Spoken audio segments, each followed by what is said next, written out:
So, welcome back to Philosophy for Flourishing, the show where we explore principles and practices for living the best, most fulfilled life possible. Today, I am rejoined by psychotherapist and philosopher Jason Stotts. We talked a few weeks back about sort of the entryway into the topic that we're going to talk about today. We talked about emotions and navigating the human emotional landscape. And that stuff is absolutely fascinating. And I got a lot out of that conversation. But really, in your book, Eros and Ethos, a new theory of sexual ethics, that is you're just setting the table so that we can better understand things like sexual attraction, what sex is, how it works, gender, so societal sexual roles and virtues and things like that. So great conversation. And now we can really dive into more of the meat of your book, which also is incredibly insightful, incredibly valuable, I think, because what is going to impact your flourishing more in life than your intimate relationships with people, your sexual life? Just obviously this has huge implications for flourishing. For anyone that's interested in sex, of course, some portion of the population is asexual and is not, but for those that are, this is a really, really important topic. So thank you, Jason, for coming back on the show. Yeah, thanks, John. I'm really happy to be here. And yeah, I agree. For most people, sex and sexuality are a really important part of how they want to live their lives, and is going to be constitutive of their happiness. And maybe not for asexuals, but even many asexuals want relationships and things. So I think there's a lot in here for everyone. Um, when I wrote the book, one of my goals, maybe my broadest goal, was to help people think about sex and sexuality more critically, with the goal of helping to improve their flourishing. So I take a very eudaimonistic standpoint in the book, and the entire first chapter is on eudaimonistic ethics. I want people to be able to better incorporate sex and sexuality into their lives, so they're not much of sort of the history of sexual ethics has been bad, and we're going to talk about that a little bit. But it hasn't given people any kind of principles or rules for how to do this and to live good and happy lives. So yeah, I mean, that's my major goal, is how can we incorporate these things which for most of us are going to be important in healthy and ways to increase our happiness. So why apply philosophy to this field? What is it that philosophy enables us to do in kind of getting to the bottom of questions about sex, sexual attraction, and sexual ethics? Well, I mean, it's an interesting question. In some ways, well, all questions of ethics are questions of philosophy, right? Mhm.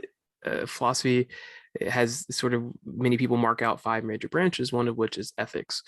And ethics is the study of what we should do in sort of many different ways, and this can cash out under different systems differently. But for me, I'm a eudaimonist, so my goal is to live a rich and flourishing life, and I think that's sort of the proper end of ethics. And so these are very philosophical questions, like what does it mean? What is a good life? What's the role of ethics? Should sex have a place in ethics? Should it not? Many people today actually don't think so. And actually, this is a good segue into sort of the history of sexual ethics, because the history has not done much for us, as I mentioned just a minute ago. You can really kind of think of the history of sexual ethics as three major sort of camps: the resistant camp, the abstinent camp, and the indulgent camp. And Resistant, abstinent, and indulgent, you said? yep, and the names are very apropos, so that's what they all advocate. The resistant camp kind of believes that sex is something of a corrupting influence. So they take the sort of paradigm from Plato of the charioteer and the white horse of reason, the black horse of passions. And if you let your passions, especially sexuality, which was the example in Plato, pull you astray, then it will corrupt your ability to make good choices and live a good life. So they really focus on controlling our passions. Get the black horse is running away, we got to control it, right? But they go astray, and they go astray in thinking that reason and sentiments are necessarily at odds. And part of why this chapter on sentiments is early in my book is to help clarify that no, in fact, reason and sentiments are not at odds, and we need we can understand our sentiments through the use of reason and introspection. They didn't have that insight, so there's no way they could have known this, but even then, I think they took the wrong view. But because we know that our sentiments are a response to our values and beliefs, and they can be integrated with our reason and cultivated well, we can actually see that sexuality is not necessarily a corrupting influence. You can do it, integrate it into your life poorly, but it's not necessarily that. And so I reject the resistant camp. That's the first one. The abstinent camp, it takes an even stronger stance. So again, I kind of index this to Plato, but the idea that the body is a prison of the flesh, right? So Plato talks about the body's corrupting influence, and many religious traditions pick this up. For obvious reasons, you index sex to bodily things, right? So everyone indexes sex as bodily if you take a dualistic stance. And they think that the body is corrupting. The stronger the passions of the body, the worse the corruption, right? And so sexuality is one of the strongest of the passions, the influences, and so it's definitely one of the most corrupting of all things that we could do. And so they think that we should, as much as possible, abstain from sex. And it depends on the tradition, but maybe you do it for procreation, maybe a little bit in a relationship, but really you should try not to enjoy it. You should do it really as Augustine in his later years advocated, not early Augustine who had a good time with it, but later Augustine. So they think that sex should be abstained from as much as possible. And those two camps are very similar to each other. And then the third camp, the indulgent camp, is kind of on the other side. The indulgent camp is basically hedonism. So someone like Aristippus, they believe that sex, since pleasure is the only moral good, sex is the highest of the pleasures. So therefore, we should have sex as much as possible, right? In that, maybe it makes some sense to some people, but if you do understand the sentiments, then there's a sort of paradox here. The hedonists take pleasure as a sort of primary, and they index morality to pleasure. But the paradox is that pleasure is a sentimental response, and it's responsive to our values and beliefs. And so they actually create a perfect circle here. They beg the question. So both of these camps think that the first two think sex is bad, and the other says sex is good. And what you're trying to say is, well, it's more complicated than that. It's not just a function of the body. Is that right? We have to scrap this dualistic view. That it is. So I actually think that all of those camps, all three camps, they rely on what I call the thin conception of sex and sexuality. So I call it TCOS. They all rely on mind-body dualism. They all think that sex is bodily, which, look, that's obvious. You take the dualistic stance. But I don't take the dualistic stance. I don't think it actually makes any sense. I don't think we're ghosts riding around in meat prisons that are corrupting our sort of pure magical ghost selves that somehow adhere through the pineal gland or whatever. No one has quite ever explained to me how all that dualistic stuff works besides waving of the hands. I think that sex necessarily always involves our physical and psychological elements. I don't think those are divorceable. I think that we are integrated beings, and when we die, that's it, we're gone. And I think that this thin conception of sex and sexuality takes on really a straw man of sexuality instead of the rich phenomenon that it really is. If we take everything away from sex and take it into this sort of thin conception they use, if we take away the sentiments like sexual arousal, sexual attraction, sexual desire, if we take stuff like erotic love and erotic relationships away from sexuality, if we take its ability to give us a deep experience of ourselves, if we take away its ability to form part of our identity and self-conception, if we take away everything that makes sex, all the sort of higher integrative stuff, well, whatever we're left with is not sex. It's this straw man that TCOS has created. And if you can just show that, the dualistic thing doesn't work. So for example, everything related to sexuality has mental elements to it, which I do show in the book, I believe, then the whole sort of structure falls down and all three systems are undercut in one fell swoop. And the problem is that these three systems have dominated the discussion of sexual ethics. And that means that people aren't getting any kind of good guidance about sex and sexuality. And that makes it really hard for them to integrate into their lives well. my position is that sex is part of a flourishing life for most people, depending on their constitution. I can't say the sex is like per se good, although generally that's my view. But there are ways to do sex badly and to integrate it badly. But in general, I think sex is a positive force for most people and part of what they need for happiness. Yeah, so let's talk about then the relationship between emotions or sentiments more broadly and sex, because your whole view here hinges on this very strong connection between mind and body, and sex being a expression of a sort of mind body unity, not a duality of mind versus body. So Mhm. what is that? What is the connection between the two, and how does that play out in terms of sex and sexual attraction? Um, that's a super good question, but maybe I can just delay it for a minute because part of what I want to do first is lay out just a little bit more of what I see of human nature and our constitutions. And I think that'll ground it maybe in a way that I won't be able to do right now. So it's a super good question, but do you mind if I kind of kick it down the road just for a second? Yeah, you know best. Well, so one of the things that is different about the kind of sexual ethics I do is I, I when I talk about general ethics, like so in chapter one, I talk about the virtues, and the virtues are things I think are universal to all humans in order to live a good life. They're the necessary conditions for flourishing. And I think it makes sense to talk about them in sort of this abstract, universal ways. But I don't think that when we get to sexuality and sexual ethics, it makes sense to take this universal, non-situated standpoint. I think we need to concretize sexual ethics. If it's done in the abstract, I don't think it's helpful to anyone. Each of us has to begin our path to happiness wherever we happen to start.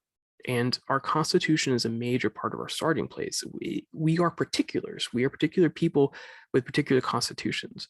And our constitutions have various elements. I mean, we have a physical constitution, a psychological constitution, a moral constitution, a social constitution.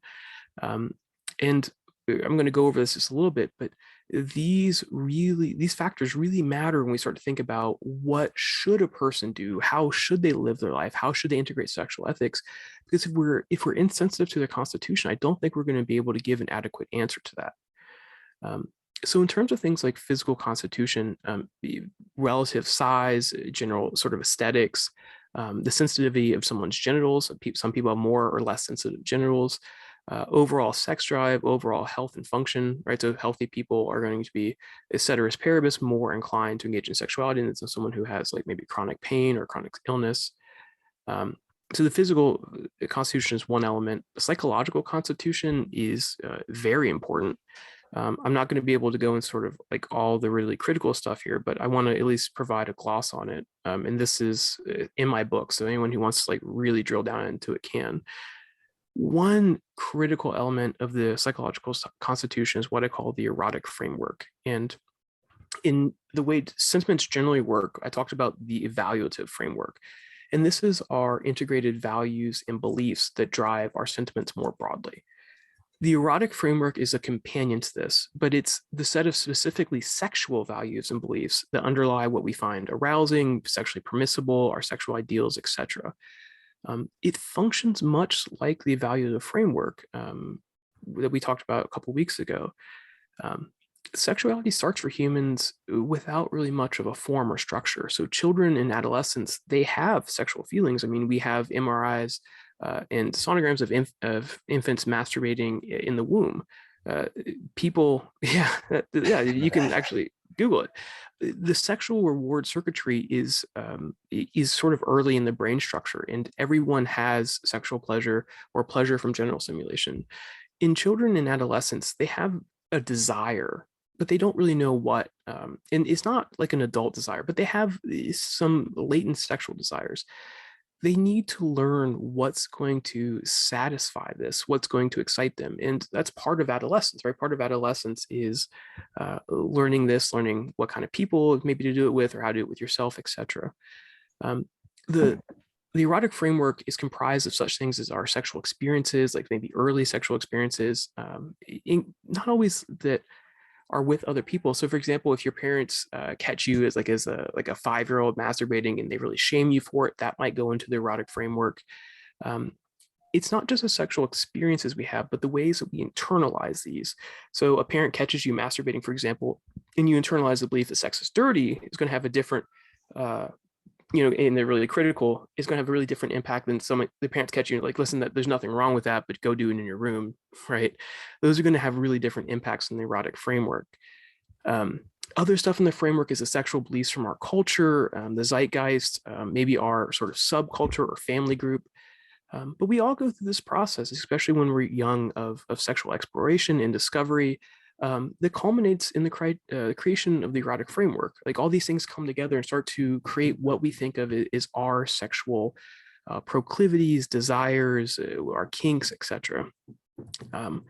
So one of the answers to the question of what makes certain acts sexually pleasurable to some people and not to others is that they're different people with different erotic frameworks and different constitutions. And if we keep sexual ethics up to the abstract level, that doesn't make any sense, right? So the erotic framework, I think, is part of how we really understand part of the psychological constitution that makes, what might be my kink from your kink so different. Other elements, sorry, do you want to? Well, one thing that you mentioned, and we don't have to get into it now, but I would like to ask more about physical constitution and what you mentioned a few things like size and sensitivity and your overall sex drive. But I guess I'm not fully clear yet on, are we talking about you, the person, or you, the person who's attracted to the physical constitution of other people?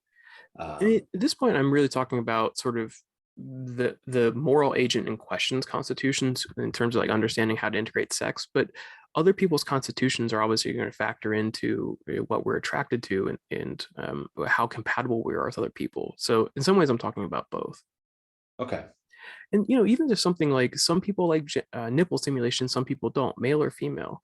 That's a physical difference. Mm-hmm. Right? There's a ton of physical differences that are going to factor into this. Some things we just sort of innately find pleasurable or we don't. And sometimes there's psychological reason, but sometimes there isn't. Sometimes it's just physical. Okay, so I got you off track then in discussing the erotic framework. So please proceed with that. So the erotic framework, I think, is kind of the core of the psychological constitution, but there's other things in the psychological constitution, like sexual shame, for example. Sexual shame is an emotion that arises from the belief that the self is fundamentally flawed due to something in the person's sexual disposition, so their desires, orientations, or kinks, whatever. And sexual shame usually has a really strongly negative affective component. And generally, you kind of worry about other people finding out. So the more sort of sexual shame you have, you're probably going to engage in sort of fewer societally prescribed activities. Sexual disgust. Disgust is also an emotion. Is characterized by a moderate to strong aversion to a person who has committed a sexual transgression. Some people think of disgust as innate. It's not. I mean, we have sort of innate proclivities. So, for example, body boundary violations. If someone cuts your skin, often you get a disgust reaction. There are multiple sort of innate disgust reactions, but it is an emotion, and the sexual values and beliefs we have will dictate what we find sexually disgusting or not. And actually, really interesting in sexual disgust, our relative level of sexual arousal actually changes our sexual disgust. So what might be what we're willing to do and find disgusting when we're unaroused, and what we're willing to do and find disgusting when we are aroused, are actually different. So this is the foundation of when people masturbate and they watch porn, for example, and they get done, they're like, oh, why was I watching that? What just happened is their sexual arousal dropped right after orgasm, and so their relative level of sexual disgust shifted, and so now they find themselves sexually disgusted when they weren't before. So sexual disgust is a new phrase for me. It's sort of a new concept, and I can intuit to an extent what I think you mean by it. But if you could say a little bit more about it, that would be helpful.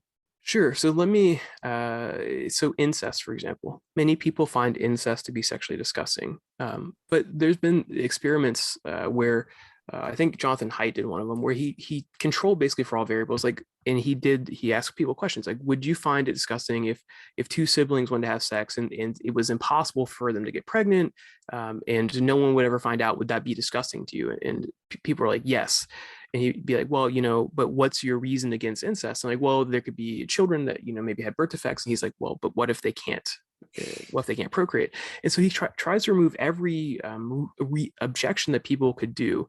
And what you're left with is just this sort of strong disgust reaction that people often can't explain, or are unable to explain. And there's other things. So necrophilia, coprophagia, these things are all often thought of as sexually disgusting, but some people engage in them. Necrophilia, not as much, but coprophilia and coprophagia are slightly more common, although not that common. Okay, so that definitely helps concretize what you mean by sexual disgust. You brought up shame, disgust, mostly, or at least several negative sexual emotions. Are there others that we should get on the table when we're trying to figure out what this erotic framework is and how it operates? Absolutely. Not necessarily like positive, but just a couple spectrums to think about. Someone's relative level of emotional energy is often going to lead to different outcomes. People who have a preference for familiarity versus variety, that's going to lead to differences. Risk aversion versus thrill seeking, that's going to lead to differences. Fixed mindset versus growth mindset actually can lead to sexual differences. So someone with a strong fixed mindset is probably not going to seek out new experiences because they're going to internalize, maybe I won't be able to do it, etc. Let's see, erotic empathy. So whether you can kind of feel what a partner is feeling and sort of find pleasure and enjoyment in that. And even our existential orientation is going to factor into our psychological constitution in terms of sexuality. So there's a lot in our psychological constitution. Another element of our constitution is our moral constitution. And I'm going to gloss over this a bit because it's character and our internalized sexual ethics. And the entire first chapter of my book is on character and ethics. And we're going to talk more about internalized sexual ethics as we go. So I'm going to kind of gloss over the moral constitution. Our social constitution includes things like our friends and family and their views on sexuality and sort of the messages we get, especially growing up. The sort of kind of state or government we live under and the relative freedom that we live under. People who are freer are more likely to engage in have a more variety of sex, and people who, if you're spending all your time working and you're kind of downtrodden, you're probably not going to do that. And that factors also into the sort of economic system you live under, and also just the general zeitgeist. So if the sort of spirit of the times is very sexually permissive, you're going to probably have more sex, ceteris paribus, and if it's very sort of restrictive, you're probably going to have less. We're all somewhat, at least somewhat impacted by our cultures in which we live, unless we're very conscious and very introspective. And we can't all sort of be perfect. We're all going to have internalized elements that we don't necessarily spend too much time consciously thinking about. So there are many connections that you're mentioning here between who you are psychologically and the sexual experience. So it almost, once you start putting these things on the table, it almost sounds absurd that somebody could think that sex is purely physical. I mean, there could be no such thing as unconscious sex, as far as I can tell. You would know better than I do on this, but I mean, you could have a non-psychological orgasm, for example. So you may be asleep, someone electrocutes your prostate, and you can actually ejaculate, but it's not really an orgasm as we would probably think of it, right? And that's really or a sexual experience, maybe, as we would. Yeah, it's probably not really a sexual experience. I mean, I guess it could be if that was your kink and you had sort of a sleeping kink element, and I mean, maybe, but there are ways to physiologically get reactions that we maybe won't think of as sexual, because there's sort of hardwired physiological things built into us that don't necessarily involve our psychology, but those are very fringe, and they're not going to really inform the core of sexual ethics. So yeah. So the mental component of attraction, I guess, is where we're kind of going. And some things come to mind, like, for instance, you see somebody that you think is physically attractive, and then they whip out a cigarette, and you're like, wow, I don't like Right. cigarettes. That's disgusting. And so that alters that response a bit, right? Yeah. Or you find out that Well, somebody is, go ahead. well, that's actually a really interesting example. So being attracted to sort of someone on the street, you don't know anything about them, right? I call this ignorant sexual attraction, just ignorant in the sense of you don't know anything about them. Um, your ignorant sexual attraction is largely a response to sort of your existential orientation and their style and the relative compatibleness, and also probably things like, you know, their physical features and symmetry and things. But what's interesting is that you sort of project the values and beliefs that you wish they had onto them. And what can happen is, just like you say, they pull up the cigarette and it kind of shatters the illusion that you've put onto them. Right. And so your attraction can suddenly shift in that moment because it was sort of this person who was idealized in this way. They do something sort of that you find repugnant, pull out a cigarette, you know, kick a dog, I don't know, whatever. It shatters your attraction. Suddenly you're not attracted to them anymore. It's actually a really interesting phenomenon. And something different happens with what we call love at first sight, whereas it's, well, you project something and that something is largely turns out to be correct. Is that right? Well, no, because love at first sight is often wrong. Often, but what It happens when is it's right not? sometimes. I mean, well, love at first sight is actually a very similar thing to sort of this ignorant sexual attraction. And what you're feeling is sort of this compatibleness or symmetry between your existential orientations. And there seems to be like a sort of fundamental compatibility. And part of what love at first sight does is it prompts you to seek out this person to sort of test these things. Like, what was this right? Like, get to know them, right? Go on some dates, figure out who they are, figure out if this feeling was correct. And in that sense, you know, it often does lead to actual love. But love at first sight, at best, I would call a sort of form of proto love. It's too ignorant to actually be love. Okay. I But gave yeah, those are both really interesting phenomenons, right? Like our mind is so important for sex and love and all these things, that the fact that these people have tried to sort of the ancient systems to sweep all that away, it boggles the mind, really. mm. And perhaps it's because of phenomena like, love at first sight, or just the pure physical attraction element of sexual attraction. Um, you mentioned Zeitgeist, and that went by pretty quickly. I was wondering if maybe you might want to say a little bit more about what you mean by that and how that affects someone's sexuality. Sure. Yeah, I'm kind of glossing over some of this because I want to get to sort of the meat of it. But the Zeitgeist is, just a German word for the spirit of the times, and sexual ethics changes, and especially in the U.S., you can kind of see it swing back and forth between being sort of very permissive and very restrictive. Very permissive in the 60s, 70s, very restrictive in the 80s, 90s, partly because of the AIDS epidemic. But this sort of general cultural view of whether it's okay to have sex with multiple partners, or what constitutes kinks and how bad kinks are at any particular time, will change what people are willing to do. If so, for example, when so sodomy in general in the U.S. is considered anal sex, but historically it was often considered oral anal sex. When that was illegal and it sort of really looked down on, people were less likely to do it. Not that no one would do it, but general people were less likely to engage in oral anal sex. Nowadays, both those things are very common and people know they're common. And so it makes it a little easier to engage in it. You don't feel quite as an outlier. And that knowledge changes what you're willing to do. So, and part of why I'm sort of glossing over this a bit, because the Constitution is really important, but there's going to be a whole chapter in volume 2 about this. One of the things that the Constitution gives rise to is something called constitutional value. And a constitutional value is a necessary condition for a particular person's happiness based on their constitution, right? So the virtues are universal to all humans, but the things that we might need for happiness, for me as an individual, not just as a sort of non-particularized human, everyone needs honesty and integrity and rationality, right? But what might make me actually happy is going to be more than just those things, right? I'm not going to achieve full happiness just by being virtuous.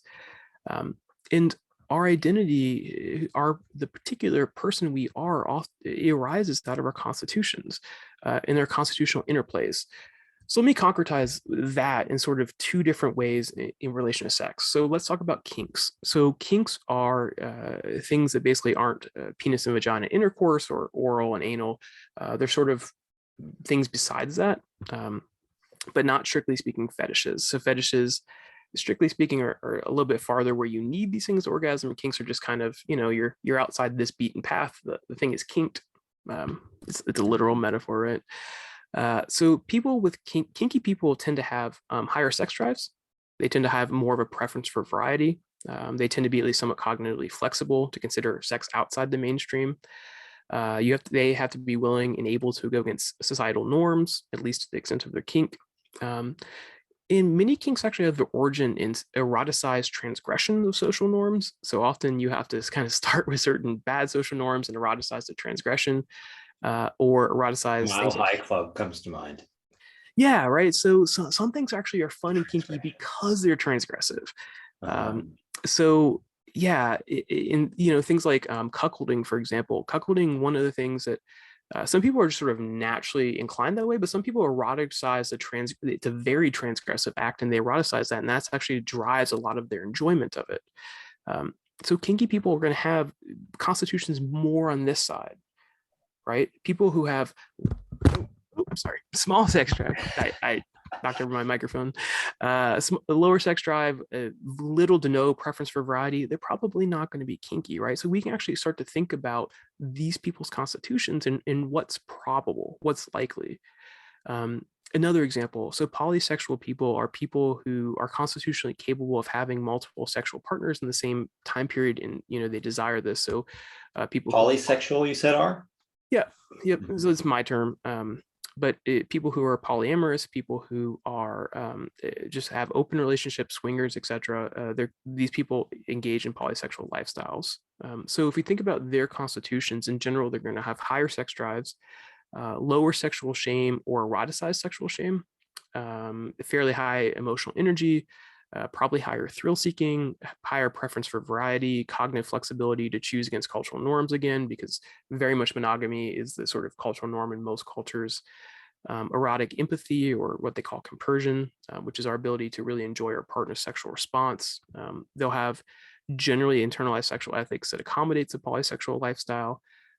They may live in a culture that's more supportive of it. Some cultures are more supportive of having multiple partners. Even if it's kind of covert, so like many cultures in history were permissive of men having a wife and a mistress, and so that's a kind of polysexual lifestyle. And also being exposed to sort of positive sentiment towards polysexual lifestyle from the culture or subcultures or family and friends will make it more likely. But that's another way to think about, here's these people doing things. What kind of constitution are they going to have?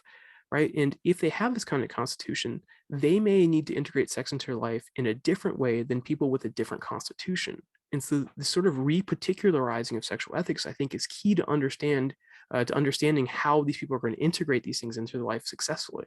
Is there any line there that you see that, it's not just I need to accommodate what I want, but actually what I want might not be all that great?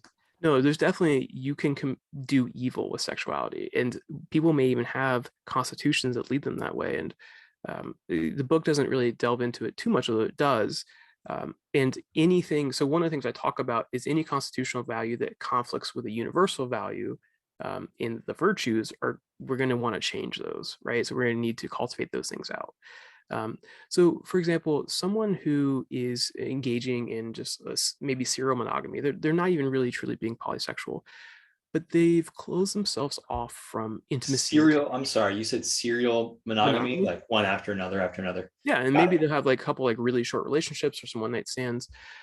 That can be really morally problematic, because if you really cultivate this habit of shutting yourself down emotionally, of not being able to be intimate, you're going to eventually habituate yourself out of the ability to do that. And I think, at least, that for almost everyone, an erotic relationship, erotic love is a key part of happiness. And so I would actually argue those people are acting immorally if they cultivate these habits and these dispositions. So yeah, you very much can do wrong.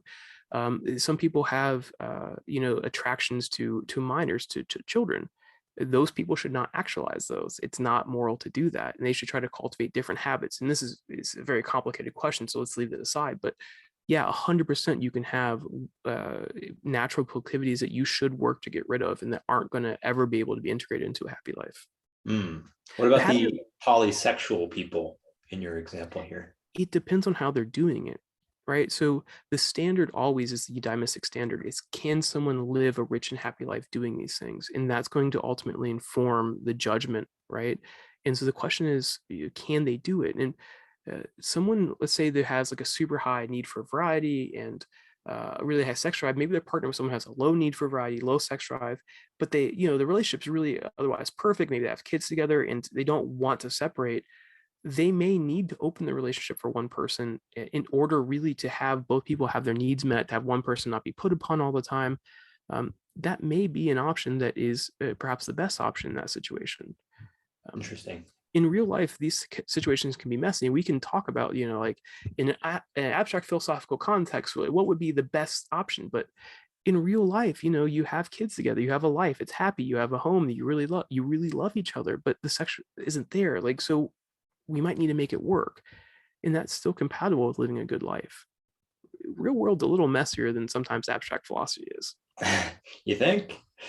I do. But we do the philosophy right, maybe we can make the real world a little bit less messy. Well, and that's part of the hope, right? And part of why I want to do sexual ethics and why I do sexual ethics is to bring a lot of clarity to these things which are quite complicated in the real world. And having something like eudaimonic standard, I think, informs a lot of these discussions the way I do it, because this is something you can't violate. So even if you have a proclivity towards X or Y, if it's going to make you not live a good life, then you can't morally do that thing, right? And so I think it's a good question in terms of like, are there impermissible stuff? Very much, yes.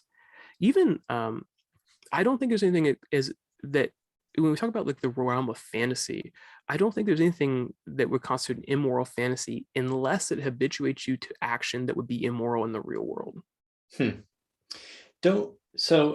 I wonder how big a disconnect there really is between fantasy and the greater disposition to act on that sort of thing. Well, many people have fantasies that they're never going to choose to act on. And some people have fantasies that if they did would be very problematic, unless they do a lot of sort of finagling of a situation. So for example, someone who has a rape fantasy, on either side, it's moral potentially to do that if you set up a scene, you get negotiation, and everyone's really kind of on board, like what's this going to look like, everyone consents, and then it's just apparent non-consent, right? It's not really a rape interaction, it just kind of looks like it, it's fun for everyone, but it's negotiated, it's consensual non-consent is the term. And that's a thing, right? But if you cultivate this habit, a rape fantasy, you keep cultivating, and you start making you want to do it in that way that would be permissible, but in the immoral way, then obviously that would be problematic, right? That would be immoral to actually rape someone. Yeah.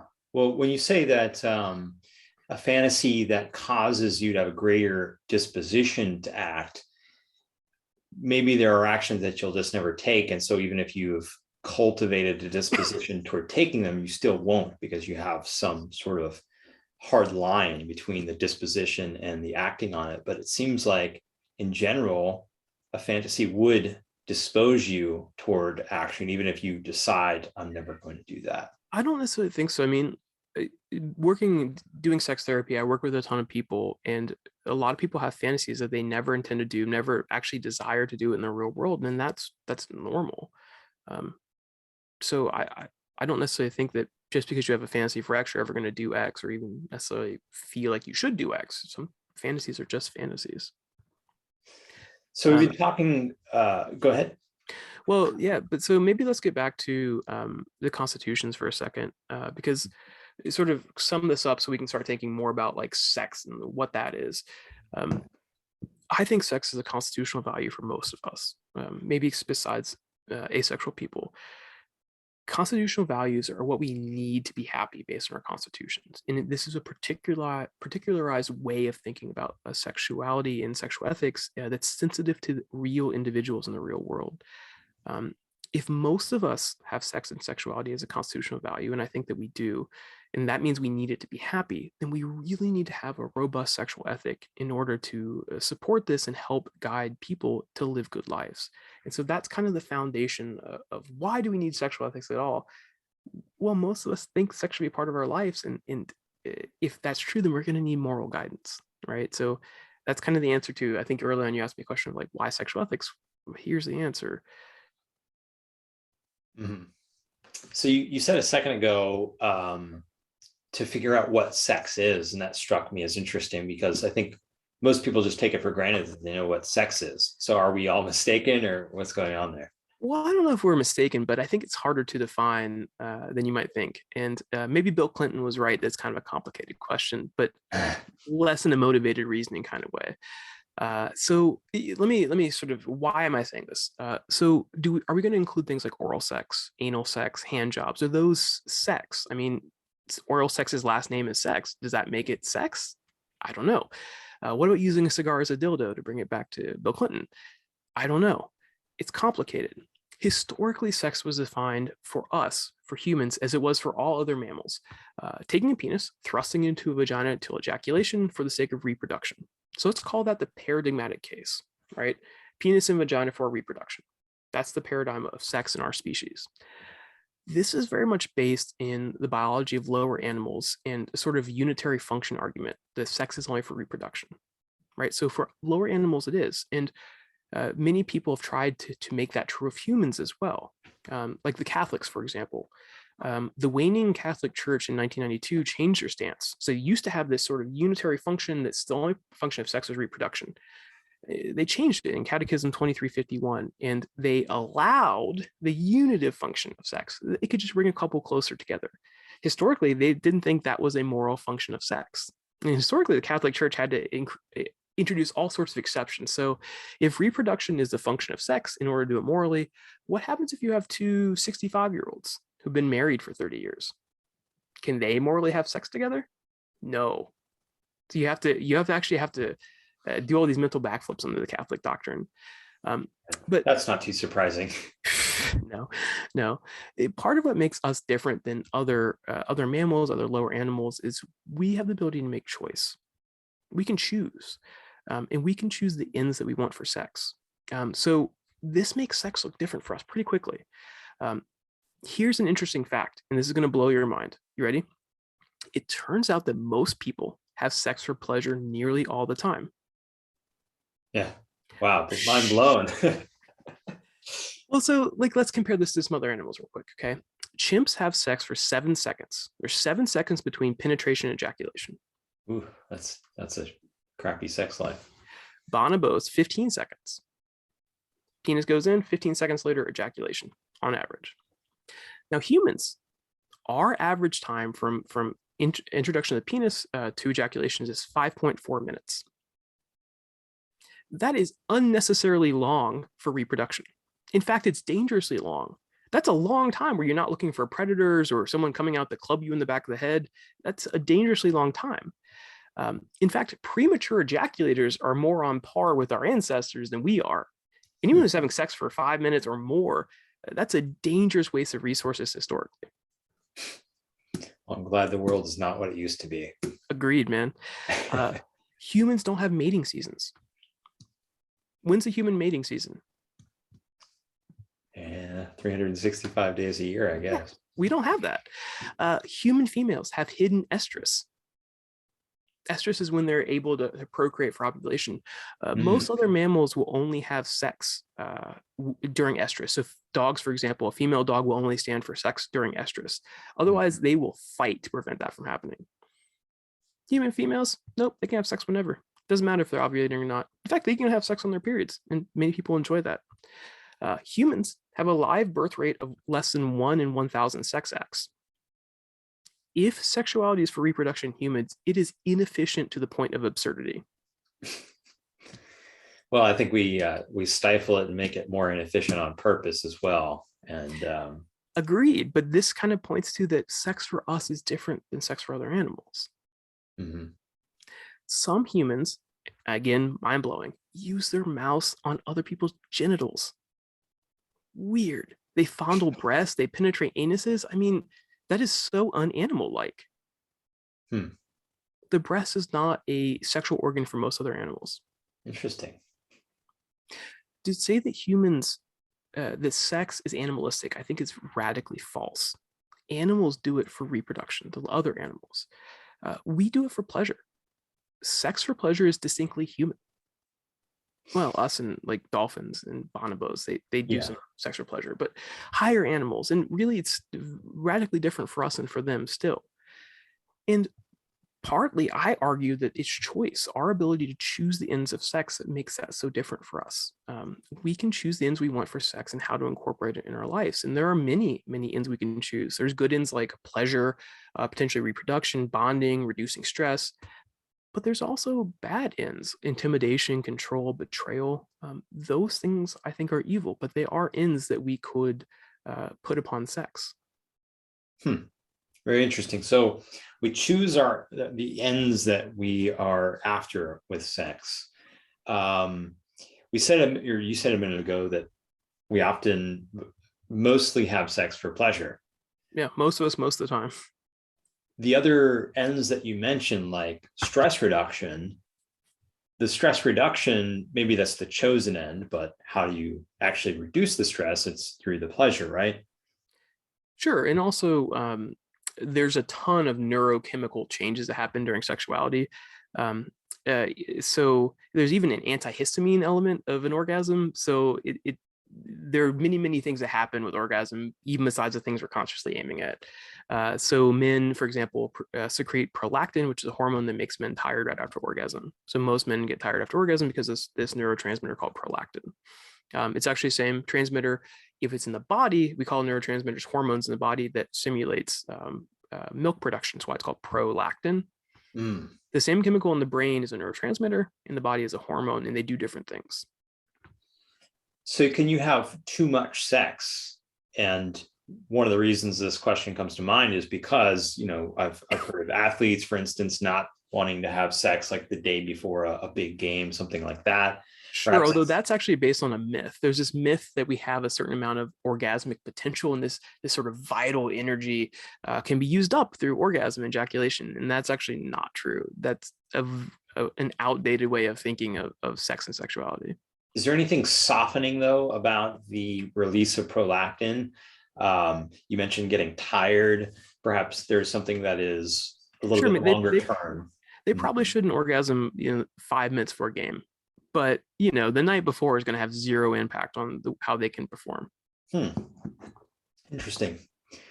Do you think that would be the case if somewhere deep down psychologically they're motivated by something like the fact that I am able to play like this is sexually attractive to other people?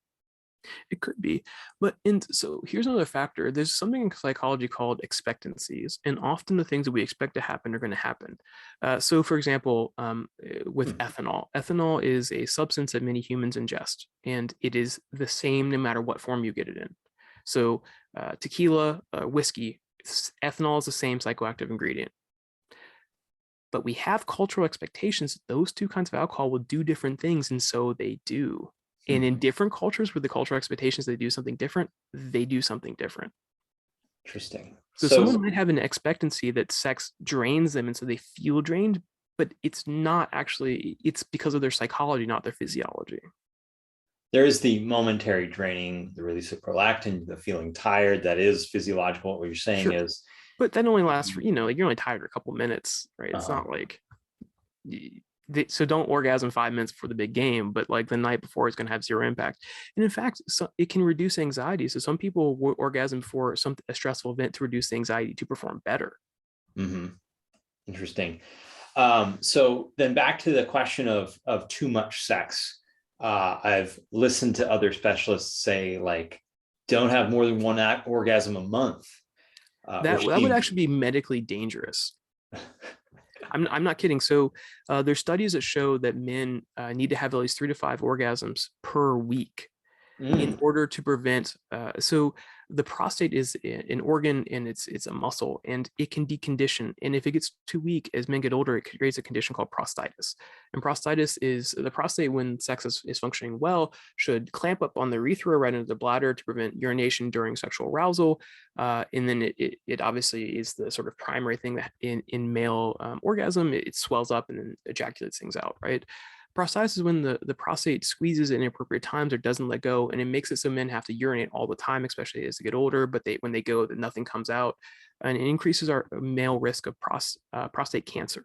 So someone arguing for one orgasm a month is actually arguing for something that's medically dangerous and likely to create this situation that will arise in prostatitis or prostate cancer. That's actually a very harmful recommendation. So what you're saying is you should have more orgasms to prevent cancer, is what I'm hearing. If people don't want cancer, then more orgasms is a way to prevent that. Yes. Okay. Just making sure I was clear on that. It's healthy to have orgasms. Yeah. Mm-hmm. Our body is the muscles in our body need to be exercised to stay healthy. And that's true of any muscle in our body, including the sexual organs and the lower abdomen, the PC muscles, the pelvic floor. Those are all important muscles.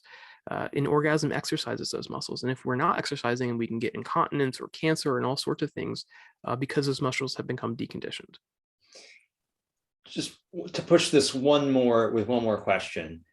Any such thing as over exercising those muscles to the point of, you can think of people like over exercising other muscles and doing some damage. Yeah, so there is something. So some people engage in sex in ways that is a little out of control. And some people call that sex addiction. I don't really think that's the right way to think about it. But there are people who are engaging sex and sexuality in ways that are making their lives worse. And sometimes they do need some psychological help for that. So yeah, it is possible. But holding sort of these fringe cases aside, because that's not a very significant percentage of the population, they generally know people's sex drive is going to be in a range where they're not going to be hurting themselves from doing this. Okay. So we've talked about some of the ways to go wrong. We've talked about some of the positive benefits of sex. Yeah. And we've kind of talked a bit about sex and its relation to flourishing, but I'm wondering if there are other sort of general principles that we should apply to integrate sex into a flourishing life. Yeah. And I think one thing we need to finish answering first is, what is it? Sure. Oh, that's right. Yeah. Because like at this point, we don't really know. I mean, so we have this paradigmatic case. It doesn't really seem like it fits perfectly given the sort of disconnect between us and the other animals. So what is sex? And I think there's a lot of intuitive appeal for the paradigmatic case.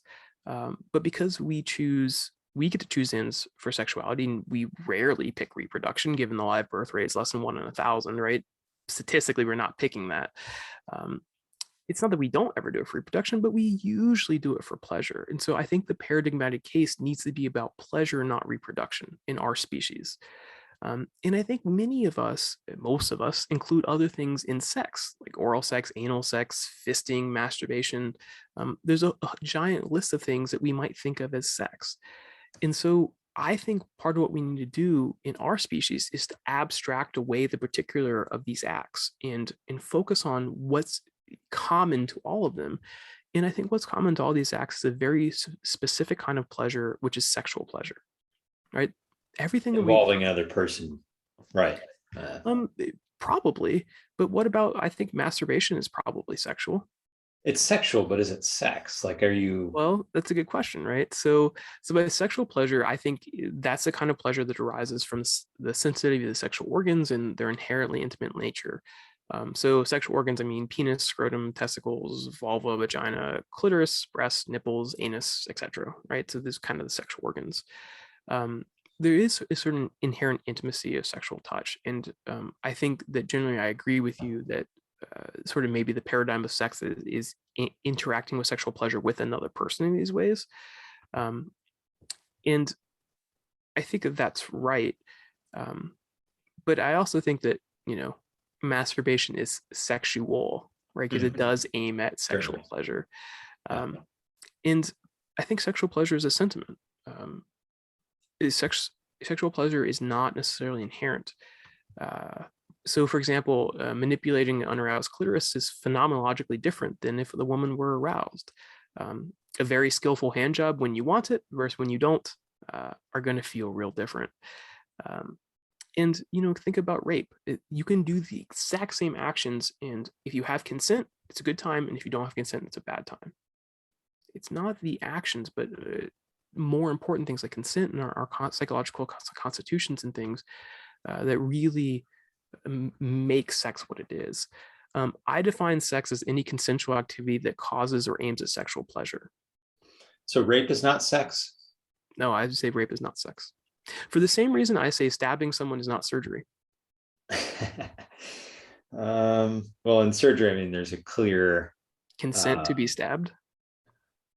there's a clear medical goal and desired outcome, and it is life serving. If you have an emergency surgery, you're dying and you don't give consent, it's still surgery and not just being stabbed. Sure, but we can talk about state of implied consent, where most people will consent to a life-saving treatment, but not everyone. Some people are going to be DNR and actually do not consent to resuscitation. True. So I think it's very analogous. If we consent to someone cutting us with a knife because we think the end is worth it, then that's surgery. If we don't consent to being cutting, then that's assault, including if it is for a good end. If I don't consent to it, if I'm DNR and someone resuscitates me anyway, I think they've done something deeply immoral. So where do we get with the definition of sex? You said it a minute ago, but so I think I define sex as any consensual activity. So consent is a major part of it that causes or aims at sexual pleasure. So sexual pleasure is the core of it. The cause is obvious, but maybe someone's aiming at sexual pleasure and is not particularly skillful, so it is actually pleasurable. That probably still counts as sex. Got it. So the definition, I know there are going to be people who are like, listen, we need to stick this paradigmatic case, but I think for sort of the reasons I've listed in the sort of difference between us and other animals, I think that we need to abstract away the particulars. So I'm sure an area that it is an area that I get a lot of criticism for, but that's sort of my view. And I do understand the other view. I just think that there's a lot more that should count as sex. Mm-hmm. So now, sorry. I would just say that I think today most people agree that sex is not just the paradigmatic case. If you think about what people define as like cheating on someone else. Right. That's another thing. Right. So even someone who takes like the paradigmatic case, if their partner goes and without consent gives someone a blowjob, I bet they're going to be upset. I bet they're going to consider that sex in that moment. Absolutely. Yeah, that's a good point, man. So we have an understanding about what sex is. How do we make sure that we're doing whatever we can to use it toward flourishing in life?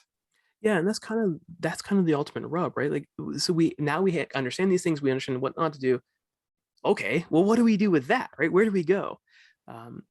I think that so when I say sex and sexuality are necessary for happiness for most people, I think we need to take a broad view. I don't mean any particular orgasm, right? So I don't mean like this particular orgasm is necessary for happiness. I mean the whole rich phenomenon of sex and sexuality, including its deep connections to really the most fundamental parts of our humanity. I think reducing sex and sexuality to a particular act or particular orgasm really makes as much sense as reducing the richness of the sentiments, for example, down to a particular feeling of sadness. You lose most of it if you take that view.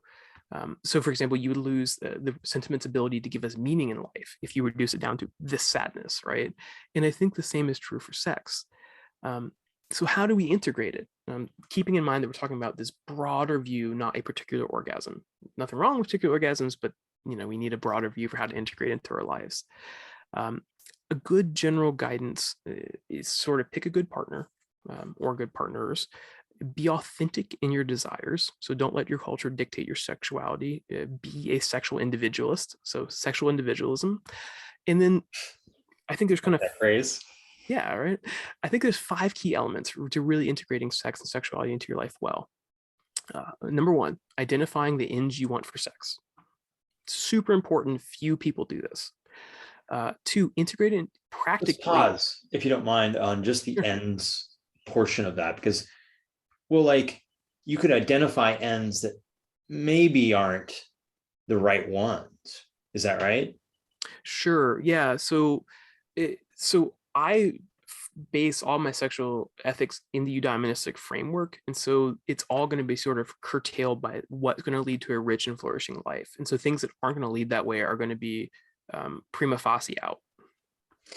Let's just throw out just I think a fairly common one, which is a young guy, and not to stereotype, but I'm going to stereotype. Maybe his end is variety. And is there anything, is that something that is going to be in conflict long term with flourishing? Depends on what that means and how he goes about it. So let's say he has one partner, he does a lot of different stuff with that same partner. Then no, obviously not. Let's say he has a lot of partners, then it's going to start to depend on whether he cultivates habits that make it impossible for him to have intimacy and vulnerability and really connect with another person. That's going to be a really high hurdle to cross, but maybe it's possible. But there's the cutoff, right? If you cultivate these habits, you can't really connect with another person, have intimacy and vulnerability, then you're not going to have that as part of your flourishing. And so it's out. Mm-hmm. But most of us can have sex with multiple people without destroying that capability, right? So there's going to be some number that's permissible that we don't need to particularize in sexual ethics, right?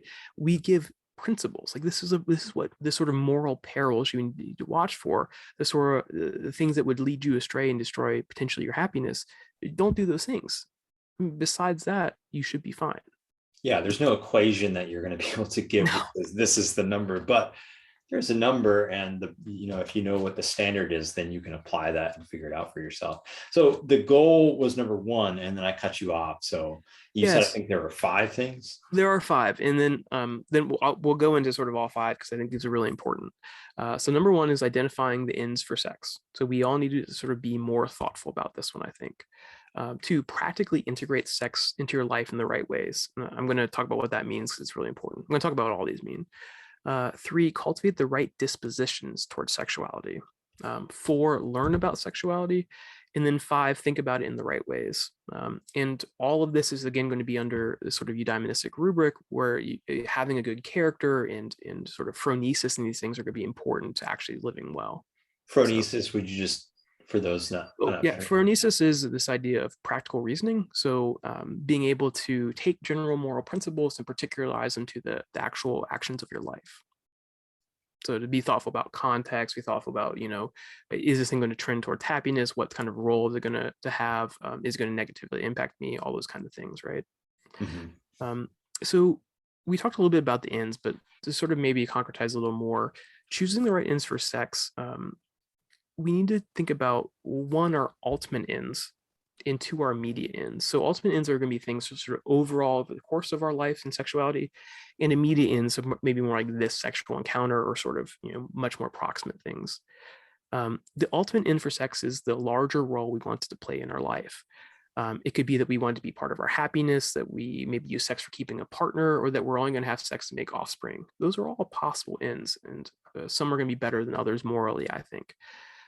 The choice we make for our ultimate ends is going to be influenced by the choices we've made about immediate ends and the ways we've chosen to engage in sex. So we should still pick our ultimate ends consciously. But even if we don't do that, we're going to end up with ultimate ends because we're going to habituate the proximate ends into an unultimate end if we don't. So I think it's much better to sort of be conscious and proactive there instead of just sort of reactively let that happen. If we really do pick ultimate ends, we need to back them up in our action if they're going to have any meaning. So we need to be practical and develop habits and cultivate dispositions that make those real. Otherwise, we're just paying lip service to it being an ultimate end for us. The ultimate end, is that just flourishing in the eudaimonistic framework, or is there another example? Well, so there are people who only have sex for reproduction, and that's the ultimate end they've picked for it. Yeah, but maybe they're not going to flourish, right? But like, what's Agreed. another ultimate end that would Well, be consistent with? discussion? So, for example, cultivating the intimacy in your relationship would be a good end for sex. I see. Pleasure with a partner that we care about is a good end for sex. Those are good ends. Hmm. There are many bad ends. Yeah. So some good ends generally: pleasure, connection, intimacy. Some bad ends: power, fear, control. So, Mm. um, but we also need to think about how we engage in sex. So if we cultivate habits around, let's say, caring for our partner's pleasure, then we're unlikely to pick bad immediate ends. So we're unlikely to have a sexual interaction where we're kind of just indifferent to their pleasure and whether they're enjoying it. Um, Immediate ends can have grave moral consequences. Like, so for example, rape is a grave moral consequence. But generally, a one-off action isn't that morally significant. It's more about the habits and dispositions we cultivate and how we live our life over the course of it, as opposed to what we do in this moment. Right. So I actually don't think in general mistakes are that morally significant. I think it's much more significant what we do about them. Yeah. Um, so we need to pick ends, right, and be conscious about it. That's number one. I think we need to integrate it into our life in the right way, and picking ends is a big part of that. Um, it's not necessarily the particular acts we engage in sexuality, but the way we choose to engage in sex overall, that determines how it's going to fit into our life. So, for example, a good erotic relationship is a key component of flourishing for most people. It's going to fulfill a deep need for connection and intimacy that basically all of us have. And so we need to cultivate the right kind of habits and dispositions that will help us to have a good and healthy erotic relationship. So, for example, being able to be vulnerable is actually a skill. It's a hard thing to do, to open ourselves up and be vulnerable in that way. Um, but it's very important if you want to have a good erotic relationship. Um, and that's, again, going to be sensitive to the ends we pick. So all these five things are interconnected in many ways. Um, we need to cultivate the right dispositions towards sex and sexuality. So I think this is number three. So in our book, I'm just going to read this kind of short passage because I think this kind of really nails what I mean by the dispositions. But in the book, I say we can engage in sex joyfully or somberly, inquisitively or disinterestedly, reverentially or disdainfully, excitedly or resignedly, actively or passively. We can be enthusiastic about anal sex or reluctant about it. We can be sensitive to our partner's needs and pleasures or indifferent to them. We can be flexible and experimental with sex or fixed and rigid about it. We can allow ourselves to be open and intimate in sex or try to close ourselves off and make it a mere physical act, which I actually think is impossible. We can choose partners with whom we share values and who would be a value in our lives, or we can try to ignore the character of our sexual partners and engage with whoever is willing to engage with us. So that's the whole quote. The dispositions we take are just so important. And I think a lot of people don't think of them because these are a little bit more abstract. So to pick just a couple out of there, reverence, I think, is a great disposition for sex and sexuality. Um, so reverence for our life, reverence for the self we've created, maybe for our humanity, for our reason, for our body, the capacity of sex to let us experience our values and character, and for our partner and the person they've made themselves out to be. Reverence is a great disposition to have with regard to sex. A disposition for yeah, sorry, do you want to? Well, how do we go about, just curious on this one, like, just to take one of these many healthy dispositions that you could pick, how do we cultivate that? Is it merely, I'm going to be more conscious of things that I should revere, or how do we do it? I mean, I think that's part of it. So to be conscious of it, to sort of keep the broader context of what you're doing, to keep the broader context of, let's say, your life and your values and your partner and their sort of character and the person they made themselves to be, how those are sort of morally significant, that sex is part of your flourishing, and so are these other things. And so in that sense, sex actually is a celebration of your sort of moral status. Um, So you're yeah, calling to mind the things that are something that you could revere, the potential Yeah, and being target. really clear about those values and internalizing those values well, is another major element of that. So I guess being kind of mindful about these things and the role that they could play in sex and how you engage in sex. So, um, so I mean that's kind of reverence. Intimacy, I think, is even a little clearer. So the thing you do to create intimacy is you have to let yourself be vulnerable. You have to open up. You have to expose the true self and not hold things back. And that vulnerability is very scary, but it is the foundation of intimacy. That's how Mhm. you practically do that.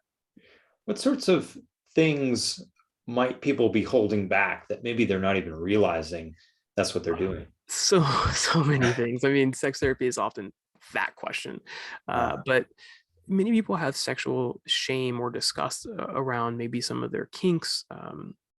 I've worked with people who are ashamed of all sorts of kinks, and they don't tell their partner.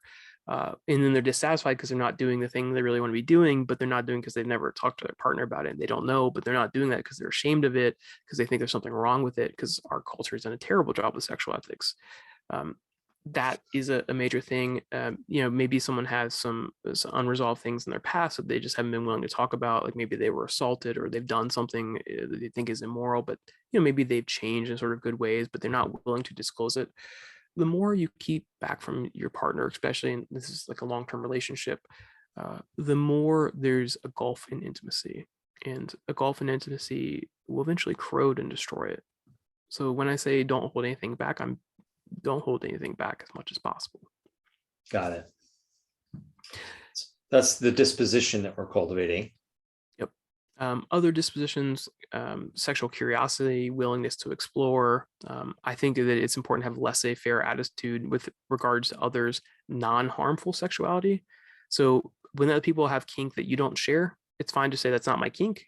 I don't think it's wise to say that's immoral. Mm. Anything that's peaceful As long as it's not harmful. not harmful. Yeah. Yeah, it doesn't have to be peaceful. There's lots of things that might not be peaceful, but I think harm is sort of the element there, and I think Yeah, that captures I most. was quoting the libertarian thinker there, the relevant principle. Closest thing, the way that he put it, is anything that's peaceful. It's actually the title of his book. It's not Henry Hazlitt. It's Leonard Reed, the guy who started Foundation for Economic Education. Mm. Sorry, total tangent. Yeah, but in general, I think we should not ascribe immorality unless we're sure there's immorality, just because we don't share that proclivity. And I think it's really common to take this judgmental attitude of that's not my kink, therefore it's wrong. But my Mhm. kinks are okay. Maybe I might be ashamed of them, but other people's kinks, no, those are weird. I think that's very much a wrong disposition to hold. But all sorts of people do that. So anyway, these dispositions, they require phronesis, this sort of practical reasoning to get right. They require experience to get right, and they involve sort of cultivating the right habits. It's okay to make mistakes in these things. We just need to correct them if we do. And I think that the sort of relevant general principle here is to learn and grow. As long as we're always learning, growing, and getting better, mistakes are not quite so morally significant. Which is not to say that there can't be sort of very serious moral mistakes, but Yeah, they realistic, certainly can. Yeah, right? Like murder, rape, etc. But yeah. generally not. I think we need to think about sex in the right ways. So I think we need to be really careful about the beliefs and cultivating the beliefs in our erotic framework. And these should be things that we've consciously thought about and agreed with and internalized. And many people have just sort of fallen into some of their sexual beliefs from the zeitgeist, the culture, their family, etc. So I think we need good introspective skills for that. Some self-honesty, being thoughtful about our lives and motivations. I think it's really important to watch out for negative or dualistic thoughts about sex, like sex is only bodily, it's dirty, it's dangerous. Those aren't the right ways to think about sex. Um, I think it's really important to talk about sex openly and honestly. And I think the world would be a much better place for many reasons if people did that. Um, it would help challenge negative beliefs we hold, challenge other people's negative beliefs. It would help us to have a better idea of real sexuality and how people engage in it. Most people, this kind of amazing statistic, most people think their kinks are idiosyncratic, whereas most people's kinks are actually really common. So, for example, one of the most common kinks that men have is threesomes, and most men think that that's kind of weird that they have that, but most men have it. Most men don't know that. I wonder if it must be something that changes over time too. I venture to guess that at least, maybe not now, but maybe in a few more years, it won't be commonly even thought of as having to be a weird kink, something that I someone's. think that that's probably true. And I think online porn is actually gone a long way to sort of dispelling that my kinks are sort of weird in this way, because you can basically find anything online now. And so it can't be that uncommon. But porn also has a downside. So porn, a lot of the sort of views in porn are bad, and even some of the sort of physical elements of porn. So porn stars are not a sort of statistical normal. So, for example, the average penis in porn is around 8 inches. And most men, because of that, think that the average human penis is around 8 inches. But that is really wrong. Do you know how long the average human penis is? 6. It is 5.165 inches with a standard deviation of about half an inch. Did not know that, but Yep, now so I do. about 4.5 to 5.8. Wow. 70% of men, 70% of men are going to be in that range, which is less than 6 inches. But they don't know that. And so many men come to me, for example, say, "Oh, I have a small penis," because they watch porn. And I'm like, "How big is it?" Like 6 inches. Like, no, you're outside this sort of standard deviation. Or they think their penis like really small. I'm like, well, how is it? How big is it? 4.5 inches. You are with 70% of other people. Porn can lead to some really So porn mistaken it can be detrimental, giving in you that these way. expectations that are off the mark. Well, and also the things they do, porn stars are more like Olympic athletes, and you can see the things Olympic athletes do, and like, oh, that's a human thing to do. But then you try to do it, and like, there's no way you can do these things, right? Uh, the stamina and skill that porn stars have is not what most people can do, and they have a level of sexual athleticism that just most of us aren't going to match, and so it kind of leads to these weird ideas about what we should do. It's a great way to put it. Sexual athleticism, something that you've got to go to the gym and practice on to achieve. Yeah, there's some real skills in sex. And actually, so which perfect segue, unintended, but number 4 is learn about sex and sexuality, including the physical acts of sex. So this sort of sexual athleticism. But I think it's important we do that without being reductionistic to the acts. Right? I think it's really important we learn about them, but without reducing sex to it. Awkward enthusiasm is much sexier than indifferent skill, but both is better. Awkward enthusiasm is much better than indifferent skill. Yeah, that's a great formulation right there, man. That's worth our listening to this conversation over again just for that. Yeah.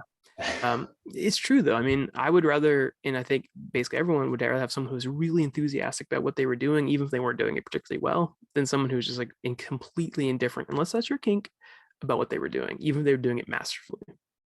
That is some people's kinks. So, all right, so we're learn about sexuality. yeah, but also learn about things like anatomy and morphology. So, for example, many people talk about the vagina as though that's the external part of female anatomy, and it's not. It's the internal part.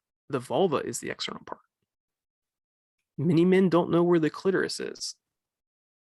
That's mind-blowing to me that they don't know where the clitoris is. They don't know the uterus and the ovaries and what they do, or the differences between the areola and the nipple. Many people don't know about the penile structure. So the glands is the sort of head and the coronal ridge of the head, the frenulum, the foreskin. Most people don't know. It couldn't name those elements. Most people don't know all humans start female. No, I didn't know that. All humans start female. I think I learned that at some point, but gosh, that's so high school biology, I believe. Yeah, but there's evidence on our bodies today. So, for example, I am male and I have nipples. Do I need nipples? I do not need nipples, but I have them. I also have a scar down my penis around my testicles, as every male does, where my vulva fused back together. It's called a penile raphe, R-A-P-H-E. We all have it. So you can navigate better if you know your geography. No big surprise, but yeah, you kind of need to know the parts you're working with, right? I think it helps. And I think the variation between bodies should be celebrated. I mean, everyone's bodies and genitals look a little different. And I think that in sexual individualism requires that we celebrate these things, right? Instead of like, oh, let's chop everyone up to look the same. Like, I don't think that's the right motivation. Yeah, that sounds gruesome. Yeah, well, it's common, like labiaplasty and things. I think people should celebrate their individual differences. But people should learn about like the orgasmic response cycle, for example, like the Masters and Johnson sexual response cycle, refractory period. So men have a refractory period where you can't have an orgasm again in a certain time frame. Learn what yours is. Learn how it varies depending on what you're doing or your partners. Women don't have refractory periods, so it doesn't really apply to them. Learn about like your own orgasmic response, ways to manipulate that. You can change your orgasmic response, you can extend it, you can ruin it. That's some people's kinks. But even just knowing about all those things would help you potentially have better orgasms yourself, even if you don't want to do those things. Practical sexual skills, like learn how you like to be touched, learn how other people like to be touched, how to simulate a clitoris or penis, depending on sort of your preferences. Think about pressure, speed, direction, what they like when they're aroused versus unaroused versus nearly to orgasm. Those are all different. Trying different sexual acts, even if you don't necessarily think it's going to be your thing. Understanding that different partners are going to have different proclivities and sensitivities and all sorts of things. I think we need to learn about pregnancy and reproduction, especially if we don't want those ends. But even if we do, it's really important to know about these things. Birth control, I think, is an amazing thing. And then I think sort of one other element is to really have fun with sex. Sex is a serious matter in human life, but it should also be fun and joyful. I think we should enjoy our bodies and the pleasures they give us, and enjoy our partners and the pleasures they give us. And I think that we should celebrate different bodies and not be overly focused on physical, one physical ideal that said a second ago. And I think that one of the best ways we can show reverence for life is to find joy in good sexuality. I really do think that's one of the keys to really having reverence for human life. So lastly, I think one of the ways to sort of integrate sex is to develop a good character and self. The entire first chapter of my book is on this. I'm going to kind of gloss over it a bit, but a couple quick comments. Always think for yourself, practice phronesis, so practical wisdom, take charge of your life, be rational and practice other virtues, cultivate good kinds of relationships with friends and lovers. Our social relationships are a big part of happiness for nearly everyone. Cultivate intellectual honesty, and cultivate tranquility by rooting out discordant values and beliefs. Earlier, when I asked what is the relation, what is the connection between your psychology or that part of your humanity and sexual attraction, this is really what came to mind. And you discussed it a little bit when you read your quote earlier about values. Mm-hmm. So I think this is perhaps a great place to end. Could we hear a little bit more about sexual attraction and shared values? Yeah, absolutely. And so part of why I kicked that question on the road is I think now the answer is going to be a lot richer than if I had given it before. Mm-hmm.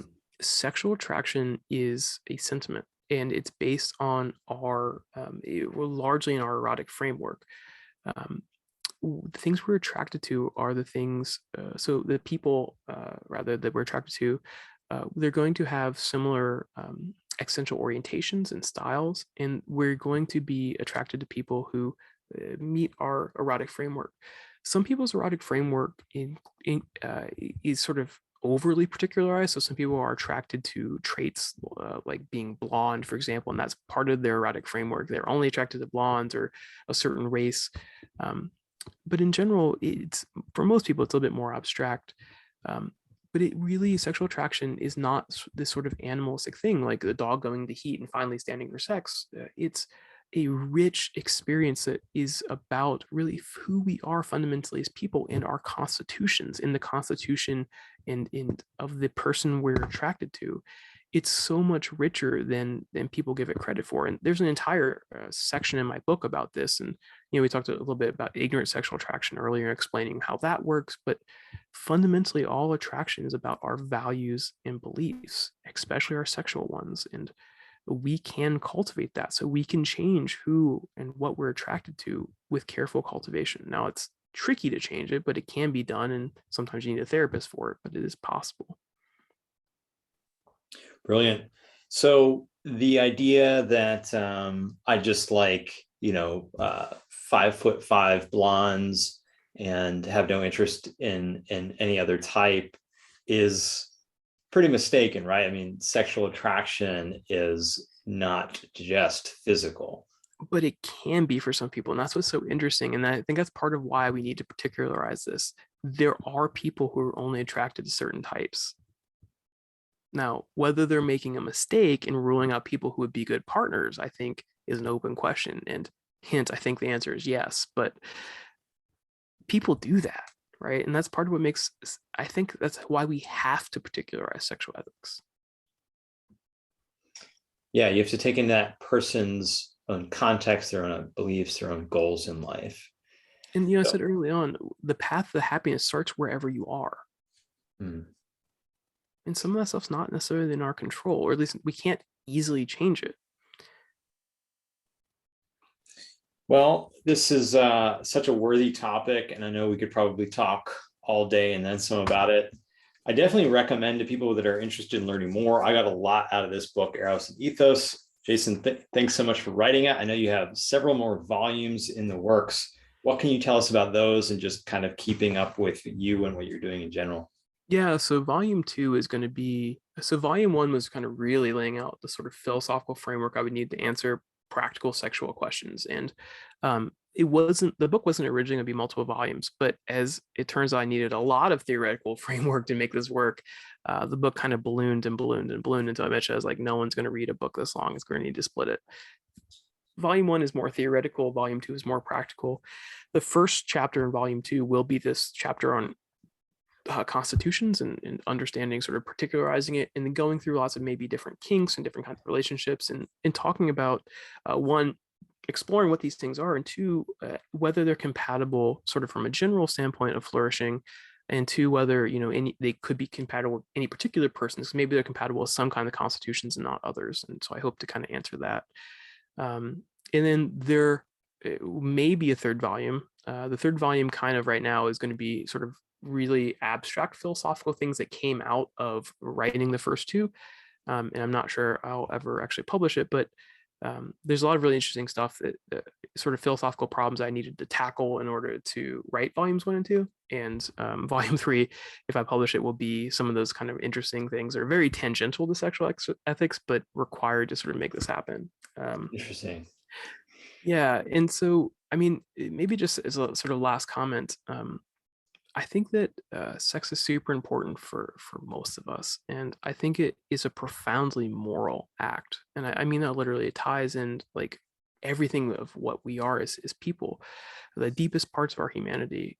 I think that sex demonstrates in sort of a really literal way the integrated nature of humanity, that we're not these sort of ghosts riding around in meat prisons, but we are integrated beings. I think for most people, sexual ethics is an important part of ethics, and any kind of ethical system that doesn't acknowledge sexual ethics, I think, is doing a real disservice to actual humans. And I think that sex and sexuality are a major part of happiness for most of us. And so therefore, shameless joy of sex and bodily pleasure is a profoundly human good. And that's what I really hope to do through the Eros and Ethos project is make sexual ethics, make it possible again, give people guidance in terms of how to live a good life that includes sex, which is necessary for almost all of us. So if people are into that project, I think that they'll be a big fan of the book. Yeah, I think after millennia of hearing that, sex is bad, it's evil, it's physical, it's bodily, it's versus reason, we cannot hear too much of this message. So thank you so much, Jason, for your work on this and for taking the time to discuss it today. Really interesting stuff. I hope everyone else will check out Eros and Ethos and let me know what you think in the comments. So that's another episode of Philosophy for Flourishing. I hope you're enjoying it. And until next time, happy flourishing.